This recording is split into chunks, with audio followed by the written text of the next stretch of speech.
रस्त्याच्या समस्या सोडवल्या। नरवळे जिरवाळे गेल्या 10 वर्षापासून विद्यमान आमदार आहे, त्याविषयी तुम्ही काय सांगाल?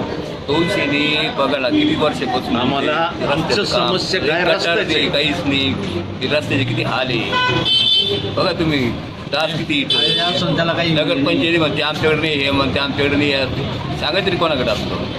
कोण करणार? समस्या कोण सोडवणार? समस्या PWD वाले नाही म्हणता, नगरपंचायत वाले पण नाही म्हणता।